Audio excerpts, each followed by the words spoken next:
Italy वगैरह। F X given equal to F X to the power 10 minus one if X less than equal to one और and X square if X greater than one. तो भी हमें जो हमें right hand limit और left hand limit निकालनी है। Right hand limit eight किस पे निकालेंगे हम, एक्स इक्वल टू वन पे। ठीक है, तो निकालो f of one plus zero लिखेंगे, राइट हैंड लिमिट निकाल रहे हैं ना। तो इसे क्या लिखेंगे अब, limit h tends to zero f of one plus h. अब क्या करोगे, limit h tends to zero f of one plus H.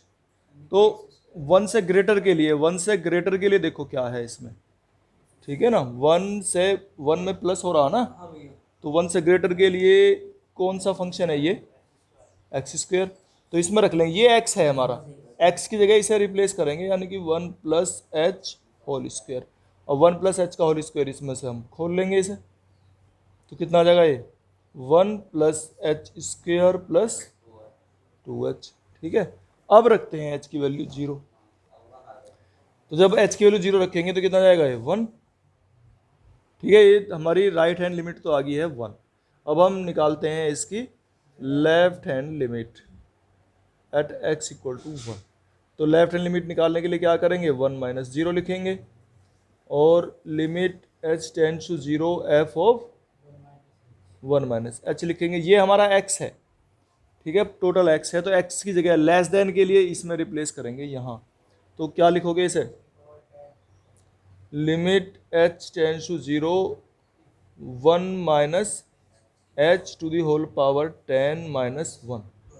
ठीक है, अब इसका द्विपद प्रमेय से एक्सपेंशन करेंगे। ठीक है, अब एक्सपेंशन करिए, इसका कितना आएगा भाई, क्या था एक्सपेंशन उसका, इसकी पावर सबसे पहले इतनी one to the power 10 minus n c one यानी कि 10 सी वन और one to the power 9, one की पावर घटती चलेंगी और एच की पावर बढ़ती चलेंगी, h to the power one. ये तो है, आगे करो, प्लस एक प्लस एक माइनस, ये प्लस था ये माइनस, फिर ये प्लस आ जाएगा, वन टू दी पावर वो लिखो पहले तो, ये 10 सी वन था, 10 C two, one to the power और एच की पावर टू, एच की पावर बढ़ती जाएंगी। ठीक है, और तो आगे ऐसी करोगे इसमें, ठीक है ना, ये बस ज़्यादा नहीं लिखना होता हमें, सारी टर्म नहीं लिखनी, और फिर बाद में है लास्ट में माइनस वन।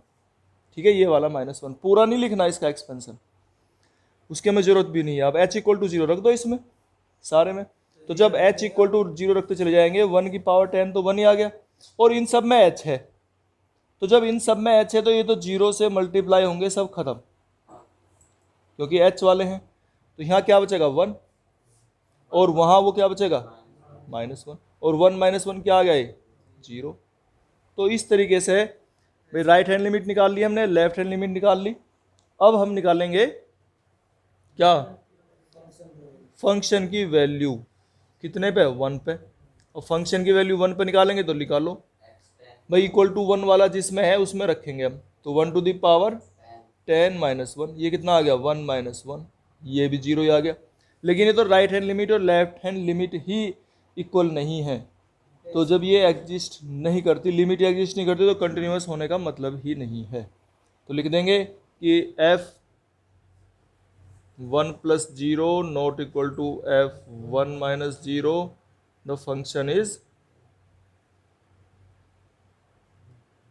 नॉट कंटिन्यूअस, या संतत नहीं है। ठीक है, question 14 is f x equal to 3 4 5। तो इसे रीड करो एक बार। 3 जो है ये कह रहा है 3 वैल्यू है when x lies between 0 and 1, जब एक्स की वैल्यू 0 और 1 के बीच में है, 0 से शुरू करके और 1 तक, तब तो फंक्शन की वैल्यू है 3। When x lies between 1 and 3, जब एक्स वैल्यू 1 और 3 के बीच में है, then the function f x is 4, तो इसकी वैल्यू 4 है। And when x lies between 3 and 10 it is 5। अच्छा, ये जो है ना, इसमें एक बात और तुम्हें पहचाननी चाहिए कि जब जैसे ये दिया हुआ है एक्स की वैल्यू 0 और 1 के बीच में, तो 0 और 1 के बीच में तो 3 है, तो इसका मतलब है हमें 0 और 1 के बीच में किसी पॉइंट पर कंटिन्यूटी नहीं निकालनी है, संततता नहीं निकालनी है, 0 1 के बीच में नहीं निकाल ली। तो फिर कहाँ निकालेंगे? 0 पे निकालेंगे, 1 पे निकालेंगे, 3 पे निकालेंगे, 10 पे निकालेंगे। इन पॉइंट्स पे, बीच बीच वाले जो पॉइंट्स हैं इन पे निकालेंगे हम।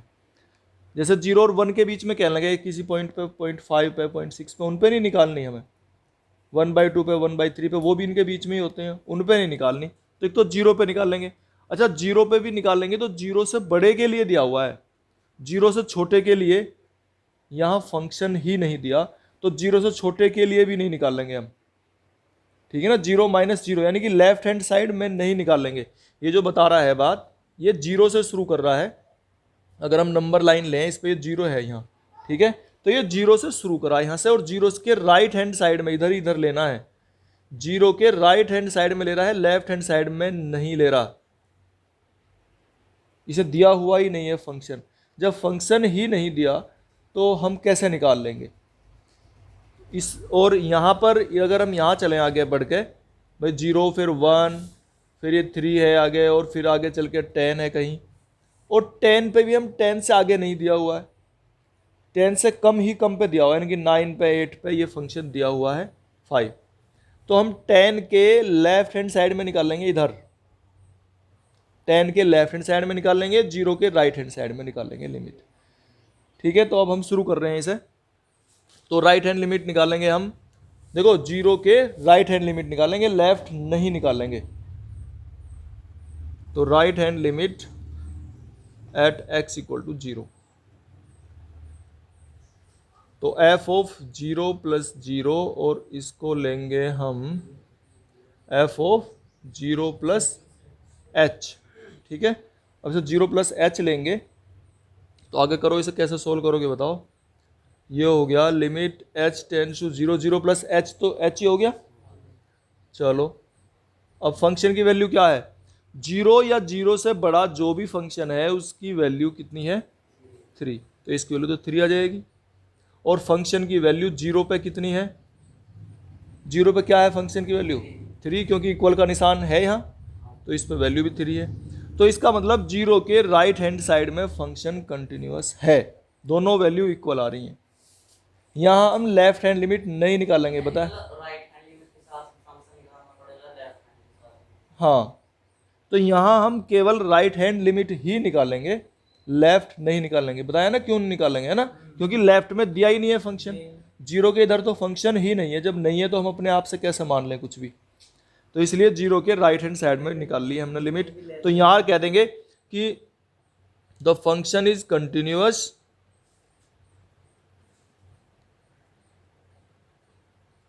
On right hand side of, is continuous on right hand side, चाहे ऐसे लिख लो RHS, on right hand side of 0।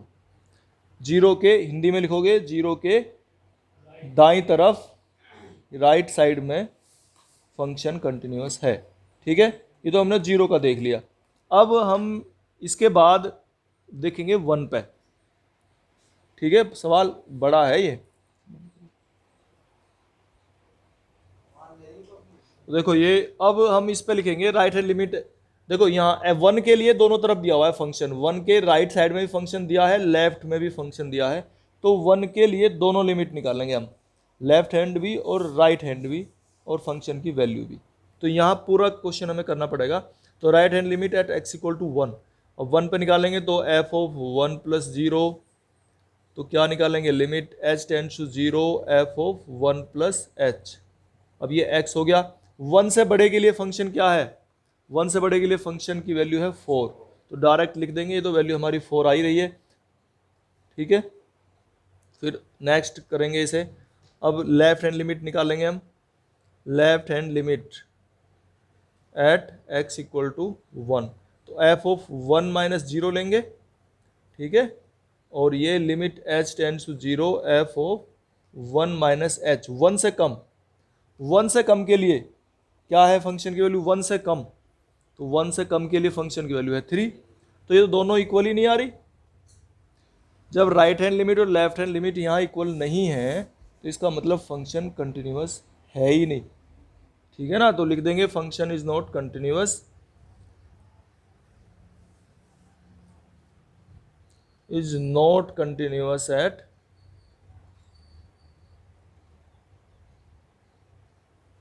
x equal to 1। ये हो गया। अब इसके बाद 1 के बाद कौन सा पॉइंट बैठता है इसमें? 3। अब 3 पे निकालो ऐसे करके, तो 3 पे निकालेंगे हम भाई, राइट हैंड लिमिट निकालें, पहले लेफ्ट हैंड लिमिट निकालो। चलो, left hand limit at x equal to 3, 3 पे निकालो इसकी left hand limit.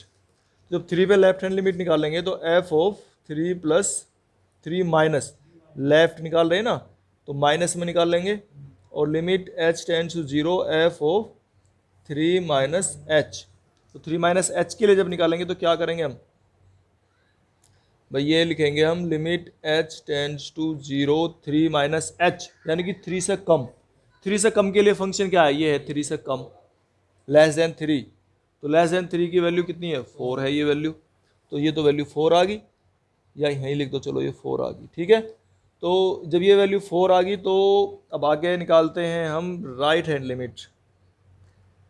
Right hand limit at x equal to 3, तो वो क्या लिखेंगे हम? f ऑफ 3 प्लस 0 लिखेंगे, और limit h tends to 0 f of 3 plus h. 3 से बड़े के लिए क्या है फंक्शन? 3 से बड़े के लिए फंक्शन की वैल्यू है 5, तो इसको लिखेंगे हम, ये की वैल्यू कितनी आ गई हमारी? 5। तो अब देखो हमारा लेफ्ट हैंड लिमिट 4 ये आ रही है 4, और राइट हैंड लिमिट 5 आ रही है, दोनों डिफरेंट आ रही हैं। तो इसका मतलब फंक्शन 3 पे भी कंटिन्यूअस नहीं है। ठीक है, ना तो 1 पे कंटिन्यूअस है ना 3 पे कंटिन्यूअस है। अब इसके बाद हमारा पॉइंट बचता है एक, केवल 10। समझो इसमें ये 1 पे तो डिसकंटिन्यूअस आ रहा है, ठीक है, 1 पे तो कंटिन्यूअस नहीं है, ठीक है बात। 3 पे कंटिन्यूअस नहीं है, ये भी ठीक है, चलो मान लिया। लेकिन अगर हम देखें 1 से 3 के बीच में हर जगह फंक्शन की वैल्यू 4 है, 1 से 3 के बीच में। तो अगर हम एक्स एक्स और वाई एक्स बनाते हैं, एक बार इसे थोड़ा सा समझने की जरूरत है। तो x इक्वल टू 1 से लेके x इक्वल टू 3 तक, और 0 से लेके 1 तक, ये एक्स एक्स और वाई एक्स पे बना लिया। तो ये कह रहा है, जैसे इसमें अगर हम इसकी बात करें, y की वैल्यू 4 है, ये y की वैल्यू होती है ना। तो y की वैल्यू 4 है 1 से लेके 3 के बीच में, यानी कि अगर हम ये कहें 1 2 3 4, तो ये y की वैल्यू 4 है यहाँ से लेके यहाँ तक, ये यहाँ से लेके यहाँ तक, यानी कि x की वैल्यू 1 और y की वैल्यू 3 के बीच में, सॉरी x की वैल्यू 1 और x की वैल्यू 3 के बीच में y की वैल्यू यहाँ से लेके यहाँ तक 4 है। तो बीच में यहाँ कर्व कहीं भी नहीं टूट रहा है, कहीं टूटा हुआ नहीं है। इसका मतलब यहाँ से लेके यहाँ तक तो कंटिन्यूअस है, यहाँ कंटिन्यूअस नहीं है जहाँ शुरुआत हुई 1 पे, या जहाँ से 3 पे पहुँचा वहाँ भी डिसकंटिन्यूअस आ रहा है, यहाँ भी कंटिन्यूअस नहीं आ रहा क्योंकि यहाँ भी डिफरेंट वैल्यू आ रही थी। तो यहाँ 3 पे भी देखो, अच्छा एक थोड़ा सा और समझो, 0 से 1 के बीच में y की वैल्यू है 3, ये 0 है ये 1 है, इसके बीच में y की वैल्यू 3 है। यहाँ देखो ये है यहाँ से लेके यहाँ तक कर्व, ठीक है भाई, ये समझो, यहाँ से लेके 0 से लेके 1 तक यहाँ तक कर्व है और बिल्कुल सीधी लाइन है, तो इसके बीच में तो कंटिन्यूअस है, कर्व कहीं नहीं टूट रहा। लेकिन जैसे ही हम 1 पे पहुंचे, एकदम कर्व यहाँ से उछल के जंप करके एकदम यहाँ पहुंच गया, यहाँ से यहाँ पहुंच गया, इसके बीच में लाइन ही नहीं है कोई भी, यहाँ से और यहाँ के बीच में कोई लाइन नहीं है। तो इसका मतलब यहाँ फंक्शन 1 पे आके डिसकंटिन्यूअस है, इसीलिए उसे डिसकंटिन्यूअस कह रहे हैं हम। अच्छा 10 पे निकालेंगे हम, अभी इसके 10 पे निकालेंगे, 3 से 10 के बीच में, इसे भी मैं तुम्हें बता दूं थोड़ा सा यहीं, ठीक है ना, इसे मिटो दे रहा हूँ। 3 से 10 के बीच में कितना है? 5 है ना, तो 3 से 10 के बीच में इसे बनाते हैं हम, ये समझ जाओगे ना थोड़ा सा। तो अब 3 और ये हो गया हमारा 10, और 3 से 10 के बीच में है फंक्शन 5, y की वैल्यू 5 है, तो y की वैल्यू थोड़ी सी ऊपर हो जाएगी यहाँ, ठीक है। तो यहाँ भी एकदम देखो 3 तक तो कंटिन्यूअस रहा, 3 जो इसने डिफाइन कर रखा 3 तक, लेकिन 3 तक भी नहीं है, बल्कि 3 उसमें क्या लिखा है, x लेस देन 3 लिखा है, इक्वल टू नहीं है। बीच वाले में देखो 4 है वैल्यू, इक्वल नहीं है उसमें, यानी कि 3 तक नहीं पहुंच रहे हैं हम। 2.9, 2.99, 2.98, 2.999, जब तक 3 नहीं आ रहा है तब तक तो फंक्शन चलता रहा लगातार। लेकिन जैसे ही 3 पहुंचा तुरंत फंक्शन यहां पहुंच जाता है, एकदम जंप करके फंक्शन जो है यहां पहुंच रहा है। तो इसलिए फंक्शन कंटिन्यूअस नहीं है, ठीक है ना। ये एकदम फंक्शन यहां से यहां जंप कर गया, 3 तक नहीं पहुंच रहा है। यहां जो है ना हल्का सा वो रहेगा, ये जो लाइन है इसमें गैप रहेगा हल्का सा, ये इस लाइन से मिलेगा नहीं ये कर्व, क्योंकि 3 तक नहीं पहुंच रहा। इसने जो डिफाइन करके दिया है फंक्शन, इसने कहा है x लेस देन 3, तो यहां से लेके यहां तक तो कंटिन्यूअस है, लेकिन जैसे ही 3 आया एकदम यहां पहुंच गया तो डिसकंटिन्यूअस हो गया। लगातार यहां से इसके बीच में कोई लाइन नहीं बताई इसने, और फिर आगे चलता रहा 10 तक, इसके बीच में तो लाइन दी हुई है इसने, तो ये कंटिन्यूअस निकलेगा। 3 से 10 के बीच में अगर हम किसी भी पॉइंट पर लेंगे तो कंटिन्यूअस आएगा, और जैसे ही 10 में पहुंचेंगे तो 10 से पहले पहले ही फंक्शन इसे दिया हुआ है, तो 10 से पहले कंटिन्यूअस निकलेगा। उसे देखो निकाल के चलो कर दो इसमें।